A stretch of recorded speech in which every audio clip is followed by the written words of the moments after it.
hands down, we have it much more difficult job as parents today than our parents did. And a good example of that is, what's the most technology advanced communications that we had when we were younger? Beepers, right? Pagers. I remember the first time my mom looked at me when I was on a three-way call, right? So I had, three people, two people that I called, they called three people. All of a sudden we had 15 people on the line. We didn't even know what to talk about, right? But that was the extent of the communications technology that we had. That was as advanced as it got. So parents today, we definitely have our hands full, and it's a challenging thing to approach.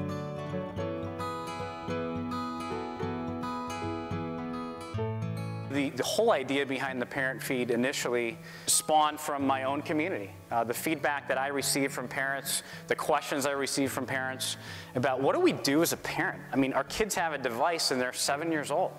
How do we restrict that? How do we monitor that? Should we check it every night? Should we check the text messages every day?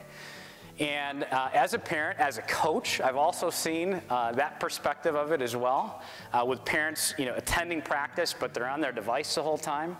And in fact, their 3-4-year-old child also has a device the whole time instead of playing in the playground. So there's a philosophical approach to this as well. But certainly as a coach, as a parent, I'm in your court. I'm also a concerned parent.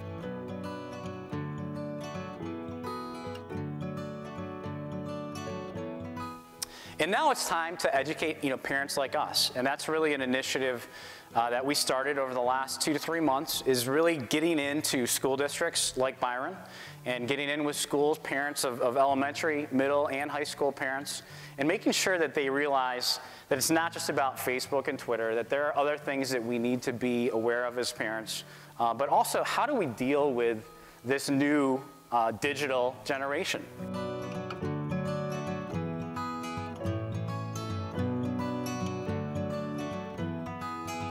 We're summarizing the statistics and data in a one-pager. We're summarizing the advice, kind of the 6 steps of advice, and we're summarizing also the apps. So you're going to be able to see a list of the 5 apps that we reviewed as well. And then, again, on the parent feed, we're going to continue to do reviews on the new apps that are out, kind of the new trends that we're seeing, maybe new data points that we see.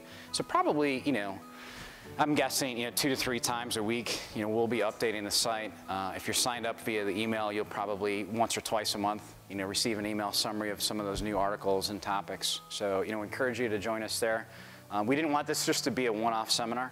We wanted to provide you with a means to receive ongoing, news and information and updates. And we'll be doing a lot more of these seminars. This will continue to evolve as we do it.